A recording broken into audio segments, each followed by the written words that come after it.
Manchester City started with 6 midfielders and 0 strikers. Manchester United started with 3 strikers, and guess who scored the first 3 goals in the 30 minutes? Manchester City. Yes, guys, we're analyzing Manchester United's humiliating defeat against Manchester City at Old Trafford in the Carabao Cup semi-final first leg. And what makes me say what I'm going to say is that Manchester United Football Club right now is being run like a clown college, simply because I don't understand why Jesse Lingard continue to get picked week in, week out. He got picked against Arsenal where he was non-existent. He got picked against Manchester City where he was invisible. I didn't even remember that Jesse Lingard was in the game because I thought we were playing with 10 men. That's how bad it was for Manchester United in that first half. And same with Phil Jones. I don't know why Phil Jones came to Manchester United in 2011, 9 years before. And every season there is a moment with Phil Jones where we feel that, okay, this is the death of Phil Jones. He is done. He cannot play another game for Manchester United. And yet he continues to come back and play games for Manchester United. In fact, Ole Gunnar Solskjaer awarded him a 5-year contract last January. Isn't that crazy? Someone like a Jesse Lingard, I don't understand, is there a clause in his contract which compels United to play him every other week? Because he has done nothing to even merit a position in the squad enough. I mean, in the squad, in the first 18. You look at players like Angel Gomez who came in and made a difference, slight bit of a difference. They should be playing ahead of Jesse Lingard right now. And I don't know how a super agent like Mino Raiola can team up with a player like Jesse Lingard. And while that's a good news for me and for every Manchester United fan, simply because if Mino Raiola does what he does best, he will get Jesse Lingard out of this club, and we need to get him out. He's a senior pro now, Jesse Lingard. Phil Jones is a senior pro, and these people are lacking confidence. These people are not helping the youngsters. Youngsters like Brendan Williams, Mason Greenwood, these players are actually playing well. They should be, the senior players should be guiding these players, should be rolling them on. And on Fred tonight was okay. I thought his performances were okay. My only thing is, whenever he lost the ball, he was the one who was raising his arms up in the air and saying, come on guys, let's do something different, let's do something, come on. Nobody else, no other senior player was doing that. Jesse Lingard was unbelievably bad. He has to go, he has to be fired or whatever. You talk about Andres Pereira and you're starting Andres Pereira in that central midfield position against the likes of Kevin De Bruyne, Bernardo Silva, Ilkay Gundogan, Raheem Sterling. Have you completely lost your mind?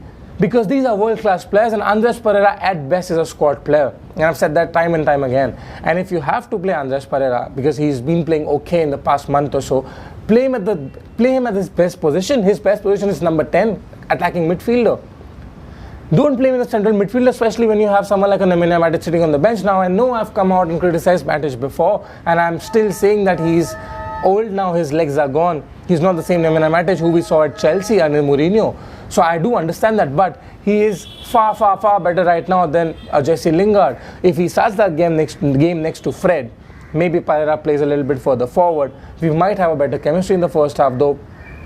The quality of our squad is so bad that right now, when McTominay, one player, this is the same team essentially who started against Manchester City at the Etihad Stadium, apart from Mason Greenwood, apart from maybe Brendan Williams and Phil Jones and McTominay. So Phil Jones was an enforced substitution. McTominay was injured, and what difference does one player make to this team? Scott McTominay. What difference does Paul Pogba? And he has not played. Paul Pogba has not played for Manchester United in how long? I don't even remember now.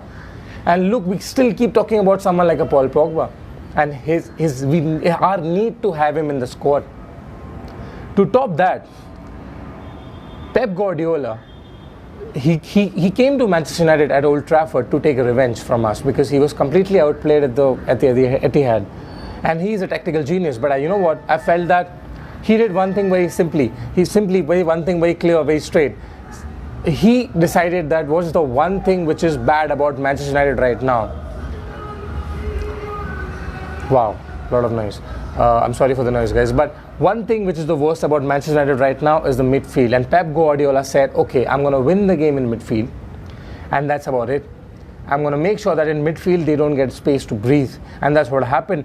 And you talk about Guardiola's tactics, but you talk about Ole Gunnar Solskjaer, and while after the first goal, by the way, Bernardo Silva, first goal, out of this world. And I still blame Phil Jones for that goal because he should have come out and tried to, stop that shot, come out to actually defend against that shot by Bernardo Silva, but it was an amazing goal. David De Gea had no chance for him whatsoever.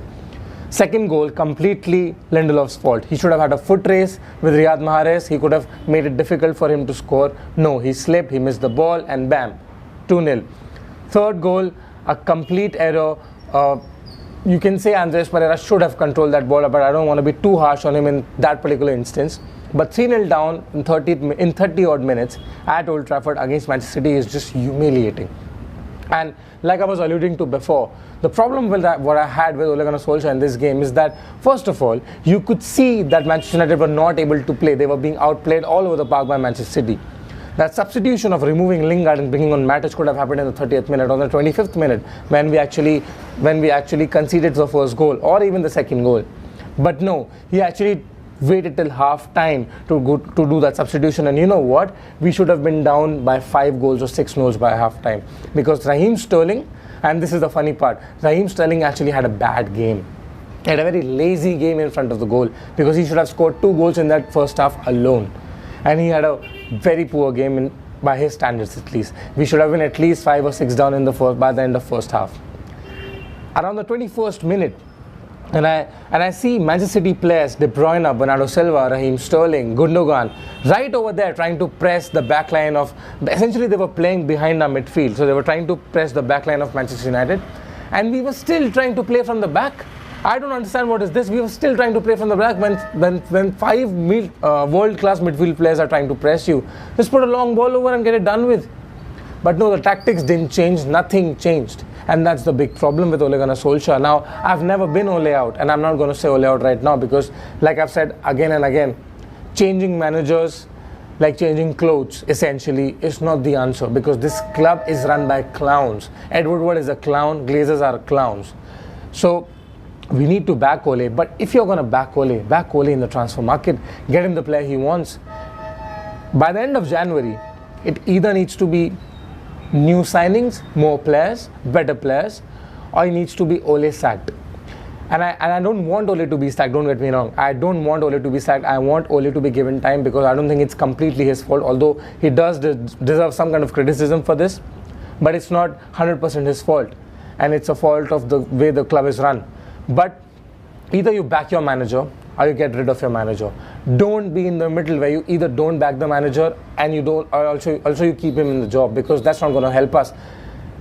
If you would have told me that after City defeated us 6-1 at Old Trafford about 7 years back, 7 years later down the line, they're going to come to Old Trafford, they're going to defeat us 3-1, and they're going to outplay us throughout the park, I would have said no.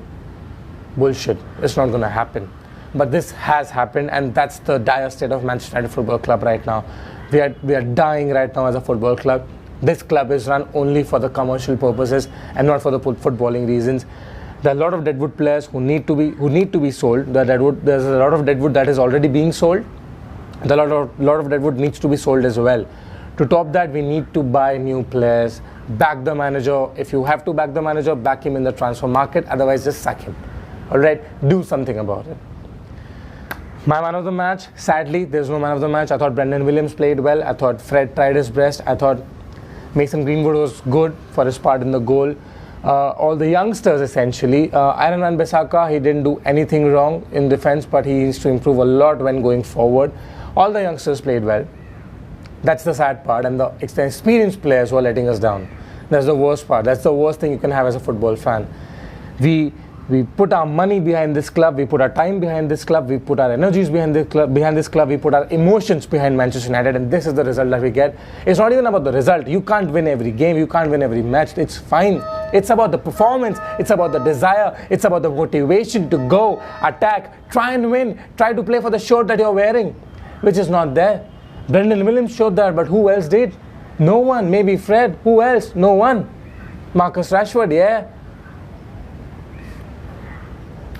We're not going to defeat Manchester City at the Etihad in the second leg. We are not going to go to the final of League Cup. I don't think if we continue to play this way, because we're going to have injuries, we're going to have a lot of games, we're going to have injuries. If we continue to play this way, we are not going to win a single trophy, and this is going to be a worse season than I initially thought. Something needs to change for things to change. Take care. I'm out of here.